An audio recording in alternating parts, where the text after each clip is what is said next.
Deep underground in an undisclosed location, this is Tread Comics presents the Fleischer Studio Superman animated film series from the 1940s.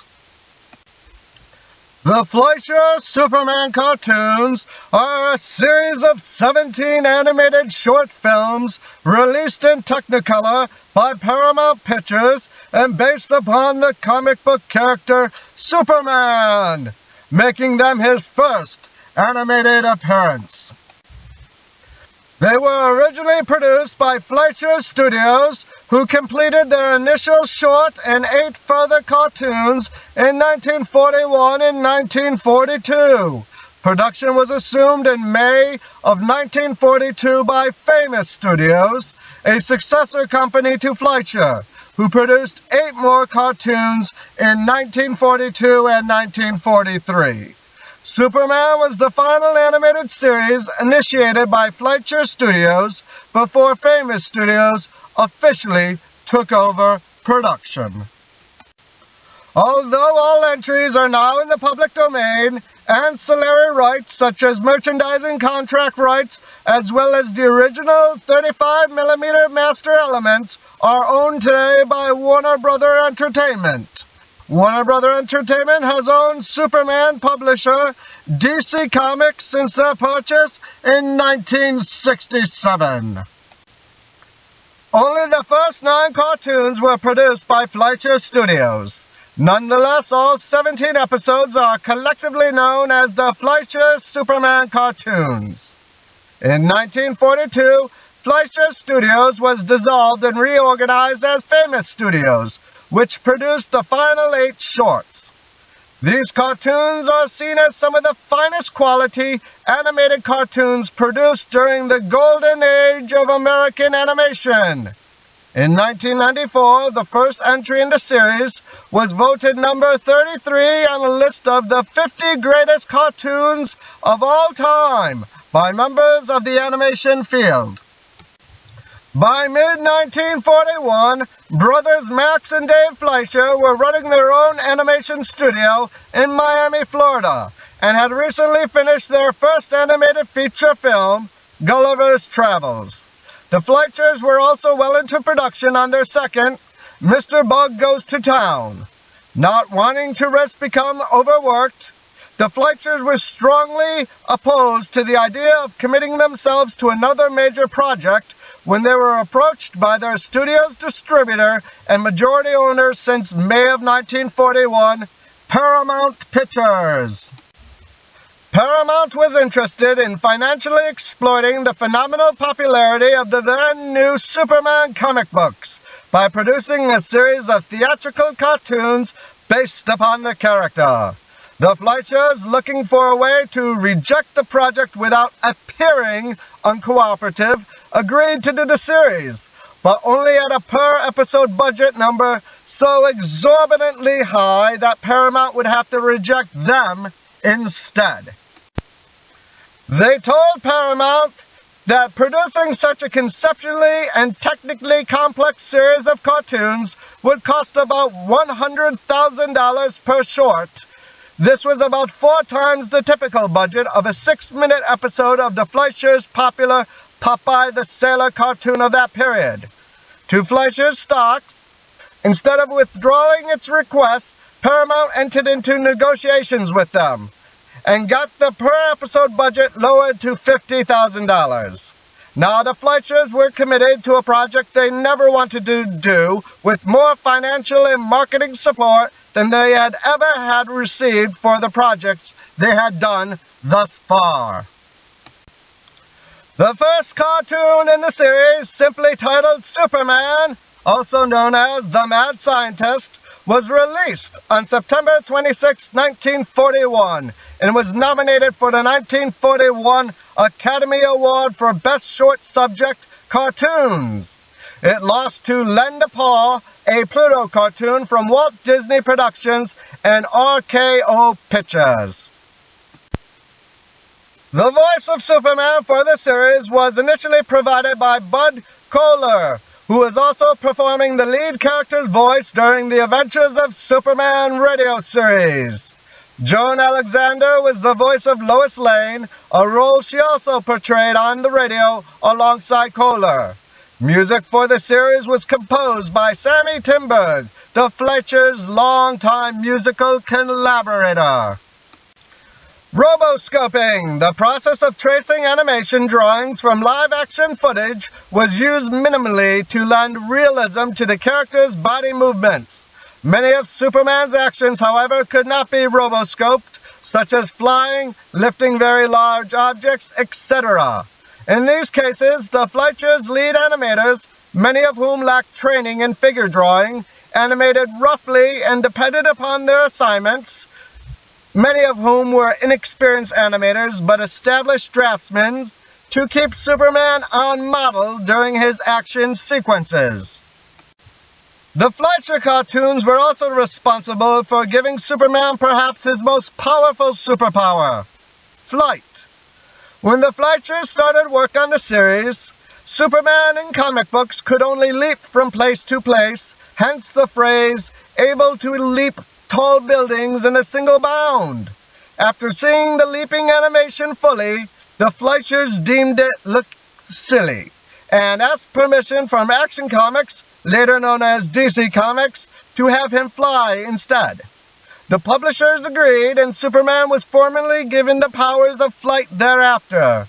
Previously, he was only shown flying in the comics due to an artistic and editorial error in Superman issue 10. By the end of 1941, the brothers were no longer able to cooperate with one another, and the studio's co-founder, Dave Fleischer, had left Florida for California, where he would eventually become the new studio head of Columbia Pictures' Screen Gem Studios. After the Fleischers were removed from the company, Paramount renamed the organization Famous Studios and replaced all people in charge of production. The sleek look of the series continued, but there is a noticeable change in the storyline of the later shorts of the series after Famous replaced Fleischer as producer. The first 9 cartoons had more of a science fiction aspect to them, as they involved the Man of Steel fighting robots, giant dinosaurs, meteors from outer space, and other perils.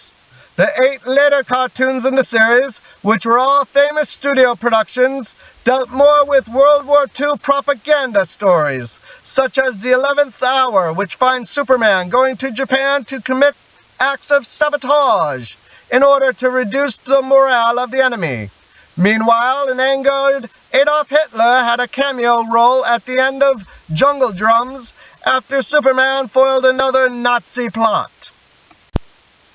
The first 7 cartoons originated the classic opening line, which was later adopted by the Superman radio series and in the live-action television series a decade later. Faster than a speeding bullet, more powerful than a locomotive, able to leap tall buildings in a single bound. However, for the final 2 Fleischer-produced cartoons of the first of the 8 Famous studio-produced cartoons, the opening line was changed to faster than a speeding bullet, more powerful than a locomotive, able to soar higher than any plane. For the remaining Fleischer Famous studio-produced cartoons, the opening line was changed yet again to faster than a streak of lightning, more powerful than a pounding surf, mightier than a roaring hurricane. For international prints of Superman cartoons starting with the 11th Hour, the opening line is faster than a streak of lightning, more powerful than a pounding surf, mightier than a roaring hurricane. This series also featured a slight variation of the now classic exclamation, "Up in the sky, look! It's a bird! It's a plane! It's Superman!" Famous Studios ended the series after a total of 17 shorts had been produced, replacing it with a series of shorts based upon Marge's Little Lulu. The high cost of the series kept it from continuing in the face of budgetary restrictions that were imposed after removing the Fleischers from the studios. The first cartoon had a budget of $50,000, and the other 16s each had a budget of $30,000, bringing the total cost of the series to $530,000, which is the now equivalent of almost $9 million. In addition, Paramount cited waning interest in the Superman shorts among theater goers, another justification for the series cancellation. The rights to all 17 cartoons eventually reverted to National Comics, who licensed TV syndicating rights to Flamingo Films. All eventually fell into the public domain due to National Comics failing to renew their copyright. Thus, they have been widely distributed on VHS, Laserdisc, and DVD. Nonetheless, Warner Brothers, via parent Warner Media's ownership of DC Comics, now owns the original film elements to the cartoons. In 1985, DC Comics named Fleischer Studios one of its honorees in the company's 50th anniversary publication, 50 Who Made DC Great, for its work on the Superman cartoons. Writer and artist Frank Miller cited the influence of Max and Dave Fleischer, including among them a list of prominent Golden Age comic creators whose work he acknowledged at the end of his 1986 comic series, Batman: The Dark Knight Returns. The series strongly influenced the creation of the acclaimed animated television series, Batman the Animated Series, as well as the similar-looking Superman the Animated Series. Comic book artist Alex Ross has also listed the shorts amongst inspiration for his take upon the Superman look. And now, Trade Comics is proud to present the Fleischer Studios Superman episode from 1943, The Mummy Strikes. The Mummy Strikes is the 14th of 17 animated Technicolor short films based upon the DC comic character of Superman, created by Jerry Siegel and Joe Shuster.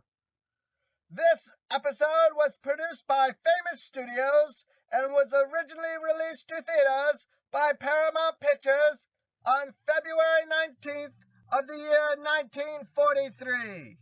And now, without further ado, Trade Comics presents The Mummy Strikes.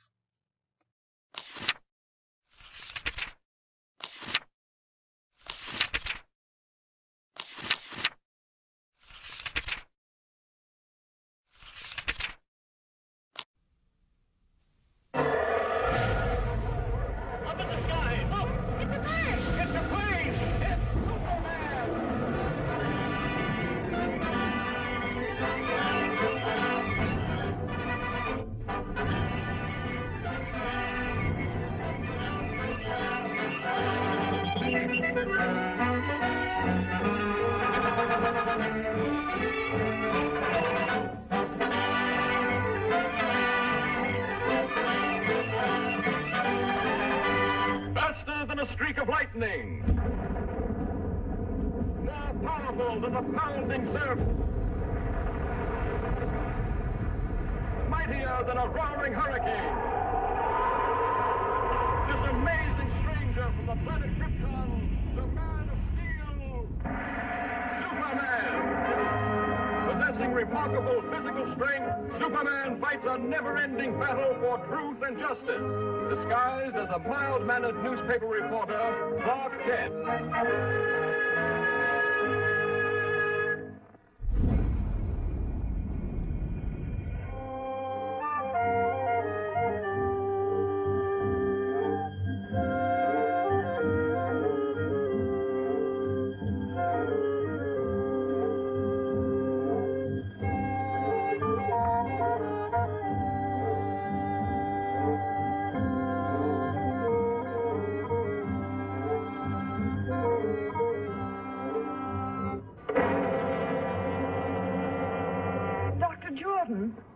Dr. Jordan!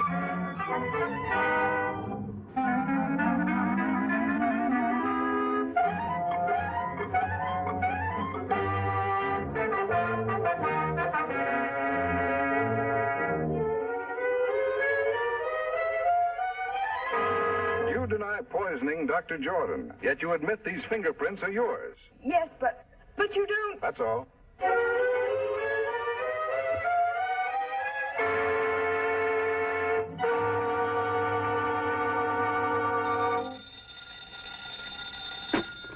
Kent speaking. Hello, Daily Planet.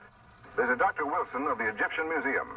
I've just uncovered something that may free Miss Hogan. Yes, Doctor. I've been feeling much better lately, but I'll be right over. I'll see you later, Lois. Doctor's orders. Doctor, my eye.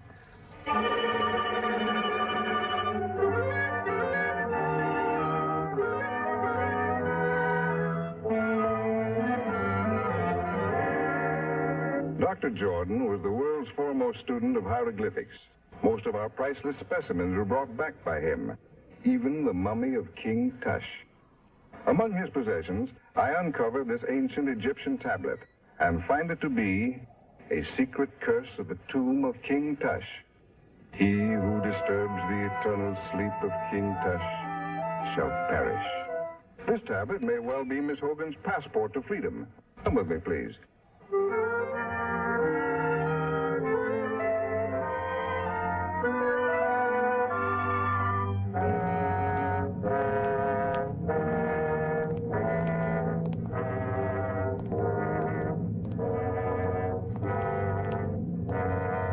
Over 3,000 years ago, the valley of the Upper Nile was ruled by an old and powerful king. He had been warring with the Lower Nile for many years, and just before the old king died, he called his son to him, a young boy of 12. He commanded his giant guards to swear an oath of eternal allegiance to the boy prince, to guard him constantly in this world and the next. Shortly after, the old king died. A youth of 12 now ruled the kingdom of 10 million people. But the boy was not fashioned for such responsibility, and being of a sickly nature, soon became ill himself. Never was a person attended more faithfully than this youth, yet he withered away and soon died. True to their oath of allegiance, each of the royal guards drank poison, so that they might continue to protect the spirit of their young king in the Valley of the Dead. Here in these catacombs, Dr. Jordan has reconstructed the burial vault exactly as he first discovered it in one of the pyramids. Working for years in absolute and frenzied secrecy, he finally duplicated an ancient mystic formula, which he called the fluid of life. Just before he was found dead, Dr. Jordan had inoculated each of the mummies of the giant guards. They were supposed to return to life, but somehow the test failed. Dr. Jordan was found here at the feet of King Tush. The rest you know. But what you don't know, Mr. Kent, and what I am equally certain of, is that Dr. Jordan violated the ancient warning by attempting to open the coffin of King Tush.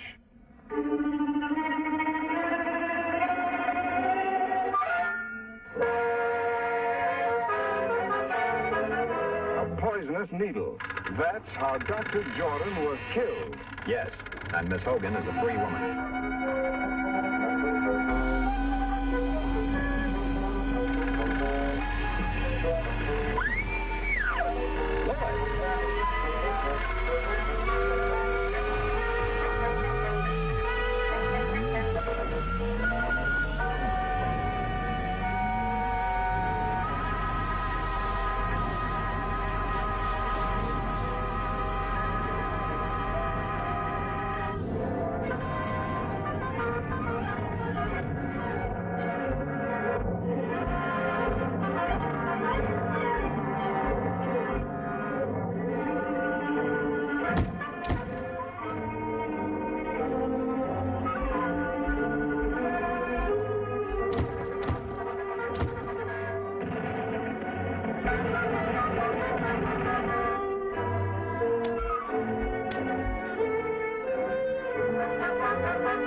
one time I've scooped you, Lois.